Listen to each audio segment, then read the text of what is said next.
السلام عليكم ورحمة الله وبركاته. مساكم الله بكم خير يا متابعيني، وش حالكم؟ عساكم طيبين. بما انكم مبطين من السوالف بعطيكم سالفة وان شاء الله انها تعجبكم وتنال على الله. سالفتنا اليوم عن رجال ان انعم الله عليه بالمال، من كثرة المال ما يدري وين يصرفها، وله ابن عم حاله ضعيف من جماعته، حاله ضعيف. يوم جاء يوم من الايام قال ما فيه الا اروح مقناص يشتري ذيك السيارات ويشتري تيك الطيور، المهم انه بيروح قانص. مر على رفيقه ذا المسكين وقال له بتقنص معي؟ ما ابغي منك شيء، ابغيك تروح معي. قال لي والله بروح معك.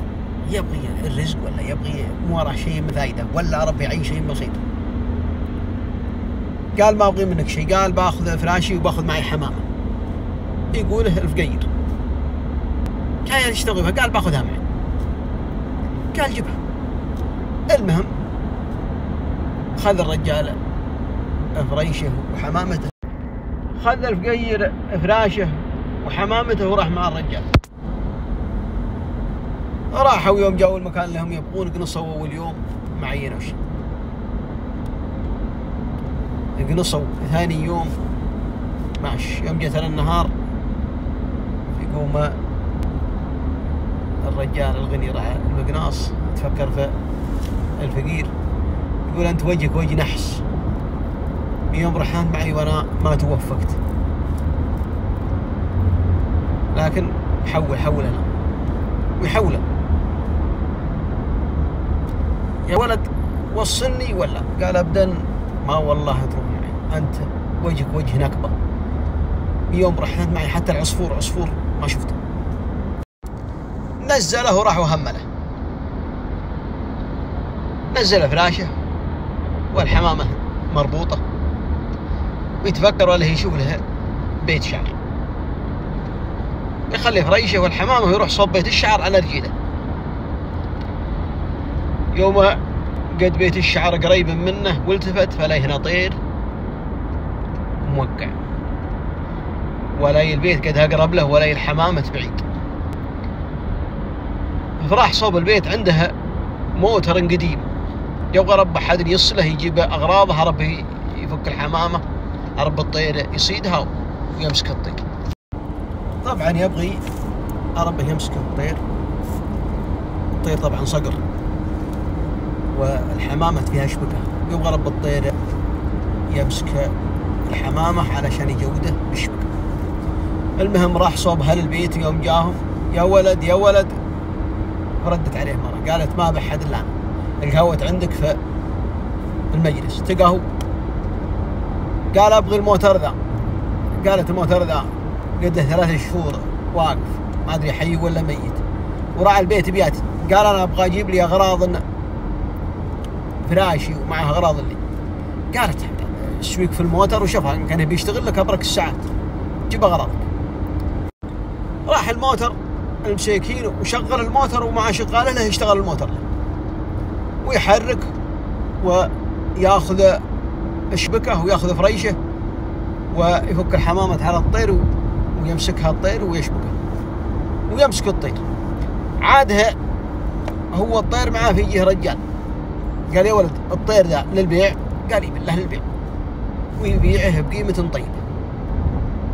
يوم الله أراد له رزق باع الطير وعود ورد الموتر لها له، وقال لي يا بنت الأجواد أنا سالفتي كذا كذا، وذا الحين والله يا البيعة تنهى بالنص، أنت ما قصرتي معي، وذا الحين قالت اقلط في المجلس لين يجون أهل البيت، وأنا بيض الله وجهك ما أنا أبغي منك شيء، ما قدمت لك الخير وأنا أبغي له بديل ولا أبغي له رد منه ومنها.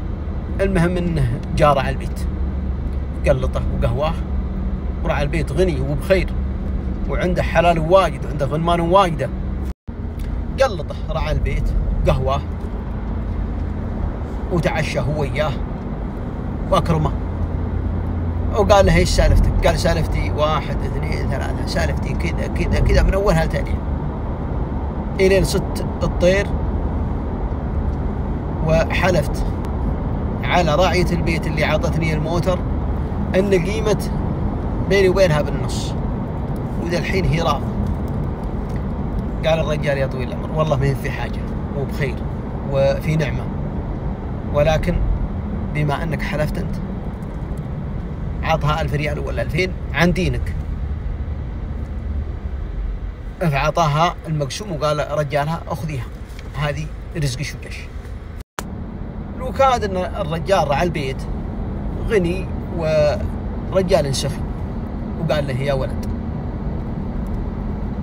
أنا بعطيك 200 شاه، ضمها وامش فيها ومن عسرك ليسرك، تضمك وتضمها وتستفيد من لبنها وتستفيد من سمنها وتستفيد من وقتها. وفعلا قبل الرجال وضم الغنم ذي إلين صار من كبار تجار الغنم في حفر الباطن، ورد الحلال على راعيه، وهو الله أغناه. ودارت الأيام وخسر رفيقه الأول اللي نزله، وجاه يدور للسلف، جاه يدور ما عنده للسلف أول يشغلها ويشوف له صرفه. طبعا هو قام بصله وقام باللي عليه. المهم نهاية السالفة أو الزبدة من السالفة، لا تخاف من رزقك ينقطع، رزقك على الله سبحانه. لو حاولوا الناس يسدون أبوابهم، الله سبحانه أبوابه مفتوحة. مثل ما يقولون لو تجري جري الوحوش غير رزقك ما تحوش. والله سبحانه إذا أراد أن يعطيك فتح لك باب رزق وسخر الناس لك. هذه نهاية السالفة، وأتمنى أنها عجبتكم. إن عجبتكم فأنتم اللي تجملونها، وما عجبتكم فهم معوضين، وأبشروا بالأوضاع ما تشوفوا شر.